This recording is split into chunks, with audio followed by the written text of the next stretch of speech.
할렐루야. 오늘도 새벽 묵상으로 주님의 말씀 앞에 또 기도의 자리로 나오신 여러분 한 분 한 분을 주님의 이름으로 축복합니다. 오늘 우리가 함께 묵상할 말씀은 시편 88편 1절부터 18절까지의 말씀입니다. 저는 1절부터 7절까지 읽도록 하겠습니다. 여호와 내 구원의 하나님이여, 내가 주야로 주 앞에서 부르짖었사오니 나의 기도가 주 앞에 이르게 하시며 나의 부르짖음에 주의 귀를 기울여 주소서. 물은 나의 영혼에는 재난이 가득하며 나의 생명은 수월에 가까웠사오나 나는 무덤에 내려가는 자같이 인정되고 힘없는 용사와 같으며 죽은 자 중에 던져진 바 되었으며 죽임을 당하여 무덤에 누운 자 같으니이다. 주께서 그들을 다시 기억하지 아니하시니 그들은 주의 손에서 끊어진 자니이다. 주께서 나를 깊은 웅덩이와 어둡고 음침한 곳에 두셨사오며 주의 노가 나를 심히 누르시고 주의 모든 파도가 나를 괴롭게 하셨나이다. 셀라. 아멘. 오늘 우리에게 주신 말씀을 위해서 기도하겠습니다. 하나님 아버지, 은혜를 감사합니다. 이 아침 시간 하나님의 말씀을 듣게 하시고 또 하나님의 말씀을 묵상하며 하나님, 오늘 우리에게 주시는 이 말씀을 나에게 주시는 하나님의 말씀으로 받게 하시니 감사합니다. 오늘 우리에게 들려지는 이 말씀이 오늘 우리의 삶을 주장하는 말씀 되게 하여 주시고 이 말씀 붙들고 살아가며 이 말씀으로 인해 승리하는 오늘 하루 되게 하여 주시옵소서. 감사드리며 살아계신 예수님의 이름으로 기도합니다. 아멘. 오늘 우리에게 주신 말씀을 가지고 아무것도 할 수 없을 때라는 제목으로 함께 은혜를 나누도록 하겠습니다. 오늘 말씀은 하나님의 징벌로 인한 극심한 고통 가운데 처해서 그 죽음의 문턱에 이른 자의 절규를 담고 있습니다. 오늘 말씀은 시편 가운데 그 탄식과 호소가 가장 절박하고 애처로울 만큼 그 구절 구절마다 탄식과 절규로 일관하고 있습니다. 그런데 보통은 이렇게 탄식과 절규가 나오는 이 시들의 끝에는 희망을 노래하고 강렬한 기대를 표현하는 것으로 끝맺음을 합니다. 하지만 이 시에는 그러한 것이 전혀 보이지가 않습니다. 슬픈 현실만을 참담한 어조로 밝힌 후에 끝을 맺고 있습니다. 오늘 4절 말씀에서 시인은 이렇게 고백합니다. 나는 무덤에 내려가는 자같이 인정되고 힘없는 용사와 같으며 라고 고백합니다. 사람들은 세상을 살아가면서 이러한 경우를 많이 경험합니다. 완벽하게 무기력증에 시달릴 때가 찾아올 수가 있다는 것입니다. 조금만 더 힘을 내서 무엇인가를 하면 할 수 있을 것 같은데 그럴 힘이 없을 때가 있다는 것입니다. 모든 힘이 다 바닥나 버리고 어떠한 것도 하기 힘든 상태, 그래서 아무것도 할 수 없는 상태가 있을 수 있습니다. 시인은 바로 이와 같은 상황을 고백하고 있는 것입니다. 지금 시인은 오늘 고백처럼 무덤에 내려가는 자와 같습니다. 이런 절망적인 상황 가운데 시인은 하나님께 호소하고 있습니다. 아무것도 할 수 없는 그때, 바로 그때가 하나님께 기도해야 할 때입니다. 아무리 우리의 힘으로 그 무덤을 빠져나오려고 해도 점점 더 깊은 어둠으로 빠져들어갈 뿐입니다.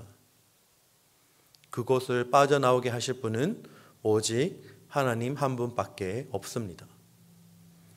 우리의 모든 힘으로도 우리의 능력으로도 안 될 때, 그때 철저하게 우리의 무능함을 인정하면서 고요히 하나님을 기다리는 시간이 필요합니다.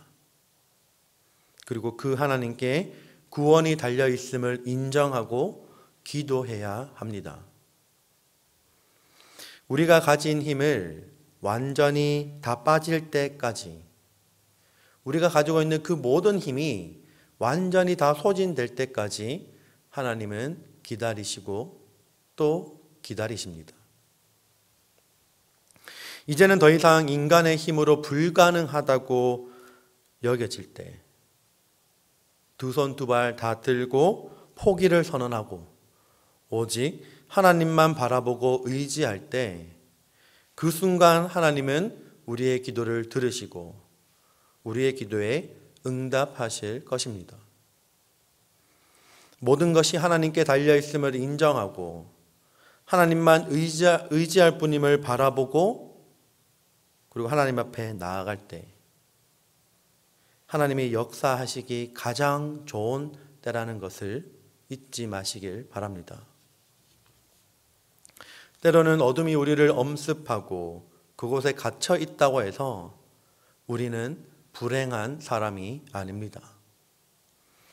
그것은 하나님의 은혜가 임박했음을 알리는 존조 현상임을 기억하며 바로 그때 힘을 내야 하고 바로 그때 힘을 내어 기도하고 하나님을 붙들어야 할 것입니다.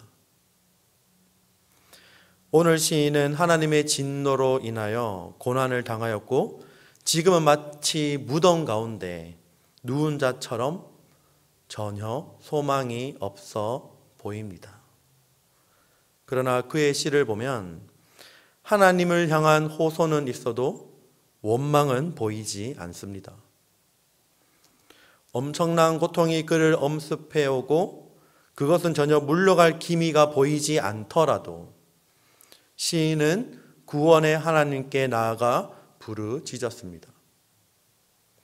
하나님을 의지하고 하나님을 바라보았습니다.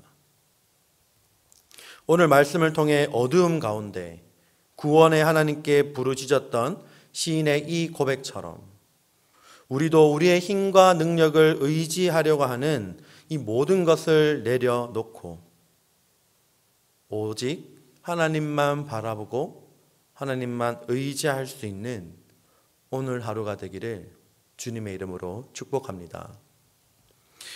우리에게 주신 이 말씀을 기억하며 이 시간 함께 기도하기를 원합니다. 오늘 이 시인의 고백처럼 눈앞에 어떠한 빛도 보이지 않고 모든 것이 어둠으로 둘러쳐져 있을 때 시인은 하나님께 나아가 부르짖었습니다. 그리고 구원의 하나님을 인정하고 하나님 앞에 나아갔습니다. 우리에게도 동일한 고백이 있기를 소망합니다. 오직 우리가 의지할 분은 하나님 한 분뿐이십니다. 내가 가진 능력과 나의 힘으로 모든 일들을 하려고 하는 것이 아니라 오히려 나의 무능력함을 철저히 하나님 앞에 인정하고 오직 하나님이 역사하는 오늘 하루가 되게 해달라고 기도합시다. 그리고 오늘은 목요일입니다. 우리 가정을 위해서 기도해 주시길 바랍니다. 특별히 가족 구성원들 중에 몸이 아프신 분들이 있다면 특별히 하나님께서 치료해 달라고 기도해 주시고 그리고 멀리 떨어져 있는 우리 가족 구성원들 그리고 여전히 아직 하나님을 알지 못하고 예수 그리스도를 나의 구주로 고백하지 못하는 가족 구성원들이 있다면 더욱더 간절하게 믿음이 생길 수 있도록 기도합시다. 그리고 끝으로 우리 바울 공동체를 위해서 기도해 주시길 바랍니다. 우리 바울 공동체가 하나님이 원하시는 그러한 사랑의 공동체가 되어서 이 필라 지역에 하나님의 복음을 나눌 수 있는 공동체로 서게 해달라고 기도합시다. 그리고 새롭게 시작되는 우리 바울 자체의 순모임 가운데 하나님의 은혜를 더하여 주시고 그것을 맡고 있는 우리 순장님들에게도 은혜를 더하여 달라고 기도합시다. 이러한 기도 제목을 두고 함께 기도하겠습니다.